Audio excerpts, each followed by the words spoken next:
Hello, I'm Heidi Convery. I am a Gallup Certified Strengths Coach here in the Dallas area and have been coaching with the Vested Group for about 3 years. I'm really excited to sit with Jim this morning. How are you? I'm doing great, thank you. Good. Are you nervous? Not really. Okay, good. Good. Because this can be a little bit strange. Yeah, it is. Had no idea what to expect when I was coming here today. Yeah, right. So I sent out to you the Clifton Strengths Assessment for you to take. Right. You really haven't reviewed your results at all. Nope. Which I kind of love a little bit. So I'm going to go through your strengths report just real briefly with you. I was listening when you were speaking with Chris about what you do, what you enjoy with your job, what is a little kind of on the irritating side, what motivates you. So I was sitting off to the side listening to your answers and relating them to strengths that you have. So kind of wanted to talk about those a little bit. Really, I wanted to start with the fact that you have ideation as your number one strength. That is all about the pinging of ideas and brainstorming and getting energy from building ideas off of ideas. So I kind of think about when people come together and they think, oh, we could do something like this. And then your brain just starts firing. That's right. Oh, it could look like this. Oh, we could go this direction. Oh, we could. What does that feel like for you? Oh, it's wonderful. There are times where you can't stop. You want to go into your next meeting late, or you stay up all night getting all of your ideas out on paper so that the next morning, first thing, other people can contribute and see what you've designed to solve that idea that they may have thrown by you at 5 o'clock the previous day. Yeah. One of the great things about ideation is that it can go at its own pace. It's, whatever you're at, you can hit a wall, start it up whenever the next idea, when that solve comes. And that's really nice that you have that natural evolution into those ideas. It is. And, ideation, what's really important to make sure when you have a strength like that that's really high is that you are allocating time specifically to ideate, Right. what I would call. So sometimes with strengths like ideation or even strategic, which you have number 2, they need some time, that they Right. really thrive in being able to conceptualize. And we are a check things off the list kind of a people. Absolutely. So it's hard sometimes. You have to be really intentional to say, no, I'm reserving this 10 minutes to sit here and just go, Right. to give yourself that boost. Well, one of the things that I actually have to do, and it's funny that a CIO actually has a clipboard, but I'm able to turn a page and just get it out of my head, because when you've got a great idea to solve a problem, it's almost impossible to focus on the meeting. Now, they might have just Right. brought up the problem, and it's not the time or place to solve it. But if you can jot that stuff down and get back to focusing on what you're able to do, you can pick it up later because you know what you were thinking when you look at your own notes. Right. Next time that happens, you should stop yourself in that moment and go, ideation. How crazy. Fantastic. All right. Yeah. Because that's when your strengths, you can feel that engagement where you're just firing on all cylinders, then you Right. know you have some strengths that are Right. really in it. Yeah. Something I definitely wanted to point out that you were mentioning with Chris, you have both learner and futuristic Yes. high. And futuristic, I really like to talk about with high-level C-suite members, because it's really common in high-level leadership to have futuristic. Right. But that strength sometimes can be really difficult for other people to understand. Oh, yeah. So you can see it's a visionary strength, right? So I can see what this looks like. I can see what this procedure is going to be, what this building is going to look like, what our team is going to, and I think sometimes that can be a misunderstood strength.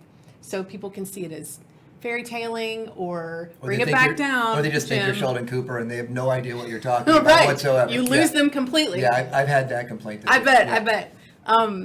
But couple that with learner, which is that strength, one of my favorites, because it's also mine. You have this intensity to be on the frontier, Right. to try something new. It's a courageous strength. So if you don't know how to do something, you're kind of okay just starting out, right? Yeah. And we'll learn as we go. Absolutely. So those two coupled together, you had said something, betting on the fact that you'll be smarter tomorrow Absolutely. is a perfect example, a combination of learner and futuristic, right? You're just, you're going to get there. You have that confidence that you'll learn. Right. What opportunities do you feel like, it sounds like you have a lot, to be on that frontier? Do you feel like you have the opportunity really often to kind of jump into something new? Oh, yeah. We definitely have opportunities to do things in new ways. the battery distribution industry in a lot of ways is somewhat old fashioned, and in what we've done is we've actually skipped some generations. I love it when I get sales calls from software vendors who are like, oh, can we help you with your transition to the cloud? I'm like, no, we're done. There's nothing but devices and the cloud. We skipped all of that and jumped right to the end of the conversation. And that is absolutely so fun. Yeah, you love it. Yes. Yeah. The last thing that I really wanted to point out, because you have one relationship building strength in your top 10 called individualization. I make fun of that strength pretty often, calling it the creeper strength. Fantastic. Because folks with individualization tend to be able to remember specifics about people that they don't even remember telling you. So you just, it's a really a keen observer and kind of picking up on specific traits of people around you. So how do you feel like that comes out in you? Do you remember things about your team? Do you feel like you build really smart, great functioning teams because you know people well? I have to build great, smart, functioning teams because they all have to be smarter tomorrow than we are today. A problem comes up and you have no idea how to solve it, but you know that you will. Right. You know that the industries and the technology aren't so incredibly unique that they're just to us. Yeah. Right. So it can be solved. We can solve it. Maybe we don't solve it the fastest, but we will solve it. And when you give technical people the opportunity to grow in that environment, they grow very, very fast because they're not afraid that the sky is going to fall if they do something. Yeah. You provide the backstops so that they can work on what they're working on in a safer space. How well do you feel you know your people? My employees? I feel like I know them very well. Yeah. We deliberately put ourselves in an open space so that we can communicate. Some people think it's annoying, but we love being able to just shout out at the person next to you. Hey, you know how to do this. And it really helps foster that innovation and the growth of the newer members in particular. Yeah. You should, a kind of fun way for people with individualization to challenge your use of that strength. Next time you go into the office, just kind of, I wouldn't do it out loud because absolutely the creeper part will come out. Fantastic. But just in your head, if you're kind of, walking through, pick someone in your mind and just challenge yourself. What do I know about them that's different? What do I know specifically about that person? Like maybe it's the way that they come into the office in the morning. Maybe it's, I've just picked up on how they like their coffee, but challenge yourself to pick up on that. It's a really interesting trait of individualization. And I asked about building teams because that's a really big part of that strength is you know people so well that you tend to build really strong teams because you can figure out who needs to be where and what.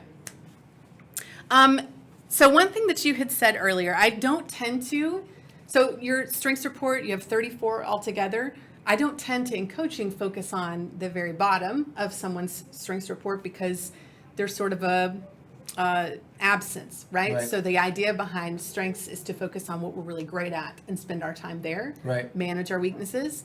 But you said something earlier that made me laugh because the last strength on your list is adaptability, which does not mean that you can't adapt by any stretch.